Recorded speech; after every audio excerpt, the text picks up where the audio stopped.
Baik, perkenalkan nama saya Desa Cita Rasmi. Jadi pada video kali ini saya akan menjelaskan mengenai penata laksanaan nyeri. Sebelum saya menjelaskan mengenai penata laksanaan nyeri, saya akan menjelaskan mengenai definisi nyeri, kemudian mekanisme terjadinya nyeri, kemudian cara menilai nyeri, dan juga perbedaan jenis nyeri somatik, visceral, dan juga nyeri alih.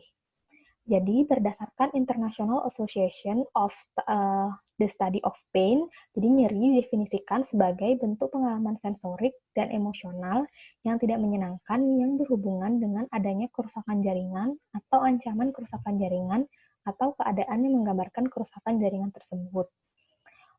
Selanjutnya adalah mekanisme nyeri. Jadi apabila nociceptor atau reseptor nyeri teraktivasi oleh suatu impuls nyeri, maka impuls nyeri tersebut akan dikirimkan melalui neuron aferen primer menuju ke cornudorsalis medula spinalis. Nah, dari medula spinalis tersebut akan dilanjutkan melalui traktus spinothalamikus ke talamus. Kemudian akan diteruskan lagi ke korteks somatosensoris. Jadi antara proses kerusakan jaringan sebagai impuls dari nyeri tersebut sampai dirasakannya persepsi nyeri, ada suatu rangkaian proses elektrofisiologis. Jadi proses tersebut dibagi menjadi 4. Jadi yang pertama adalah transduksi. Jadi transduksi ini adalah perubahan stimulus nyeri, baik itu stimulus mekanik, suhu, ataupun kimia, diubah menjadi impuls saraf oleh nociceptor. Kemudian yang kedua, transmisi, jadi ada penghantaran impuls dari tempat transduksi menuju ke kornu posterior medula spinalis. Kemudian yang ketiga, modulasi. Jadi pada kornu posterior medula spinalis itu terjadi interaksi antara sistem analgesik endogen dan impuls nyeri yang masuk ke medula spinalis tersebut.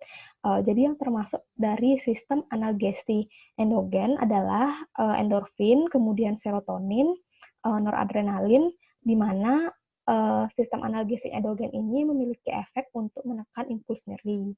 Kemudian selanjutnya adalah persepsi. Jadi persepsi ini merupakan hasil akhir dari 3 proses sebelumnya yang menghasilkan suatu perasaan subjektif yang dikenal sebagai persepsi nyeri.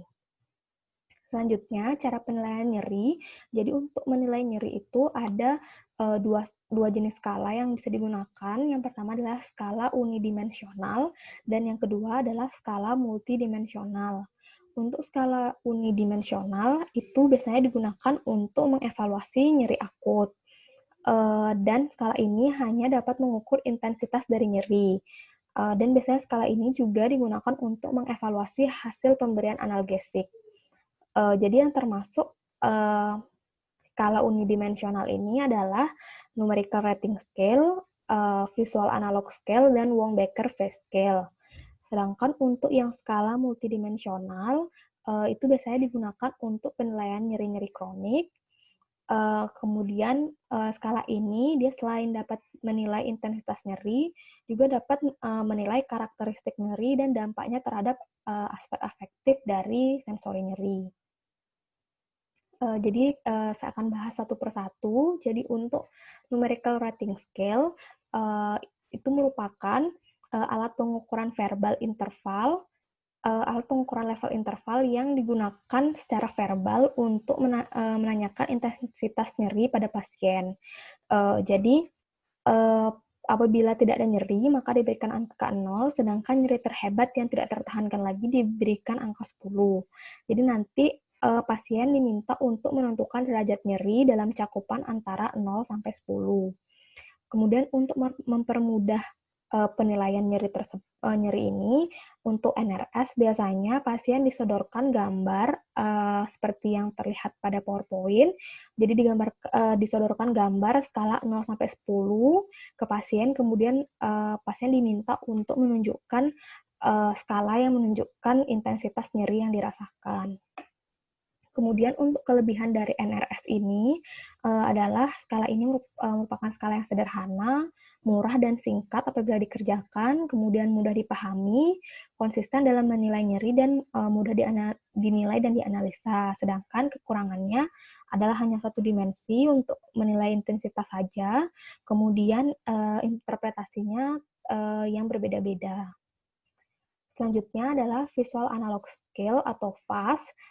Jadi VAS ini merupakan alat ukur berupa garis lurus panjang 10 cm, di mana pada awal garis merupakan penanda tidak adanya nyeri, dan akhir garis menandakan adanya nyeri hebat.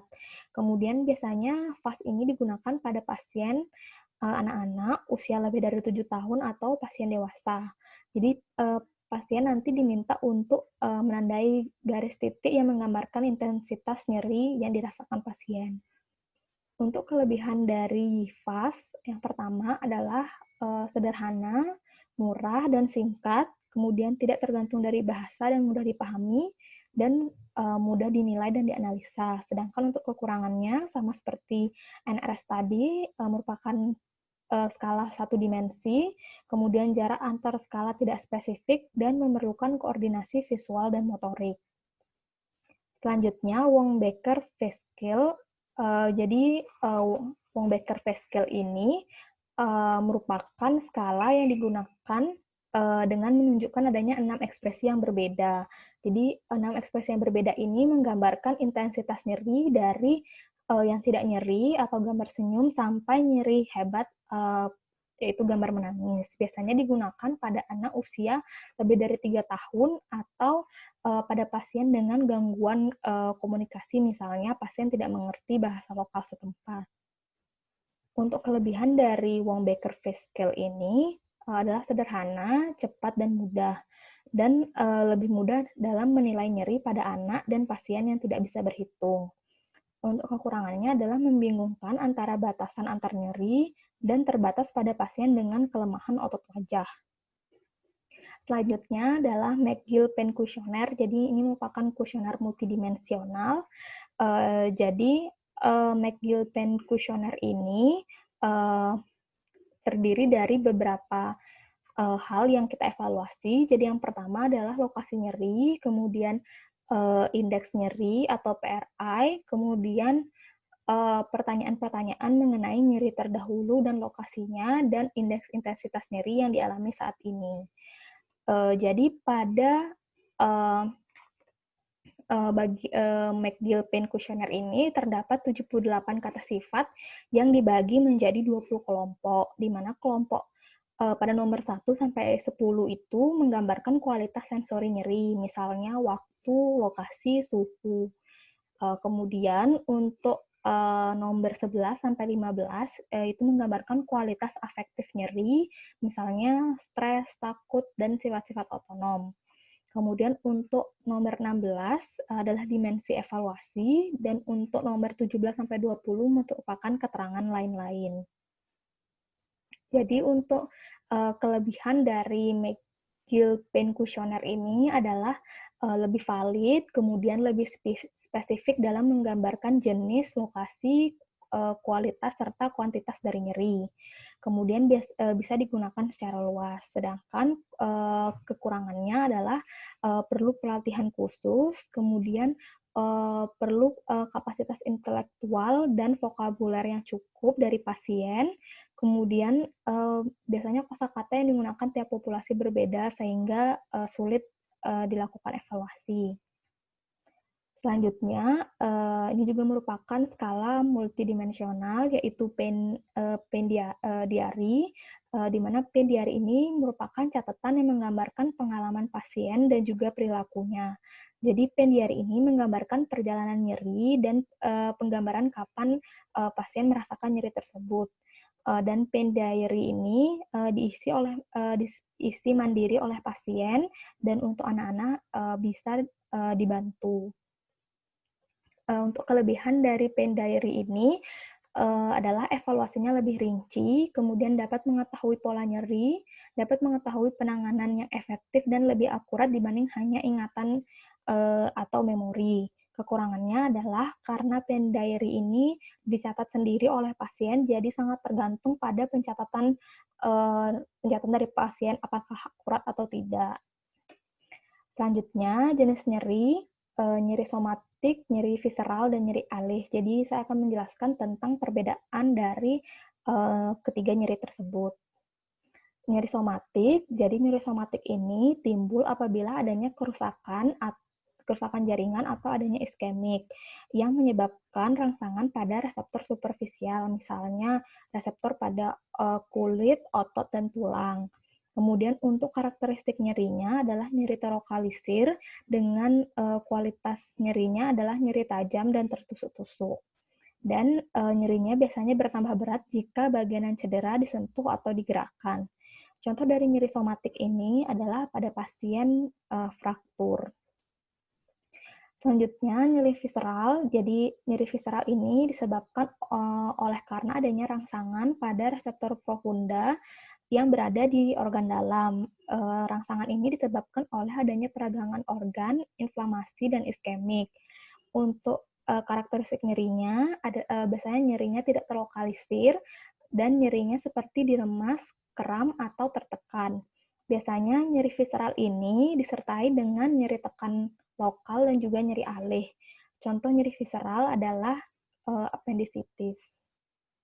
Selanjutnya, nyeri alih atau revert pain. Jadi, nyeri alih ini merupakan nyeri yang lokasi nyerinya tidak sesuai dengan sumber nyeri. Penyebab terjadinya nyeri alih ini adalah karena adanya masukan dari organ dalam pada tingkat spinal yang disalahartikan sebagai masukan dari daerah kulit pada segmen spinal yang sama.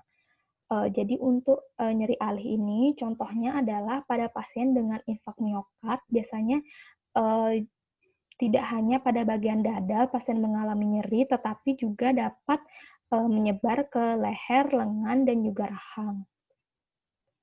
Selanjutnya adalah penata laksanaan nyeri. Jadi untuk garis besar terapi farmakologi untuk nyeri biasanya mengikuti WHO 3-step analgesic ladder.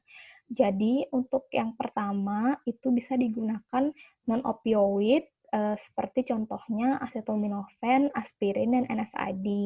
Kemudian untuk yang tingkat 2 biasanya digunakan opioid ringan sampai sedang, opioid untuk nyeri ringan dan nyeri ringan sampai sedang. Kemudian untuk yang tingkat 3 bisa digunakan opioid dan ini digunakan untuk nyeri yang berat. Contoh dari non-opioid yang dapat digunakan seperti tadi sudah saya katakan acetaminophen, aspirin, dan NSAID. Kemudian untuk opioid yang tingkat 2 diberikan tramadol atau kodein, kemudian yang tingkat 3 bisa morfin, fentanyl, dan metadon. Untuk three-step ladder ini, dia berbeda urutan pemakaiannya pada nyeri kronik dan nyeri akut. Untuk nyeri kronik, langkah tangganya adalah ke atas, yaitu mulai dari tingkat 1, kemudian apabila tidak membaik bisa diganti menjadi tingkat 2, kemudian apabila tidak membaik juga bisa digunakan tingkat 3. Sedangkan untuk nyeri akut, langkah tangganya adalah ke bawah mulai dari tingkat 3, 2, kemudian 1. Selanjutnya saya akan menjelaskan mengenai obat-obat non-opioid. Yang pertama adalah acetaminophen. Jadi acetaminophen ini memiliki sifat analgesik dan antipiretik, tapi tidak memiliki sifat antiinflamasi.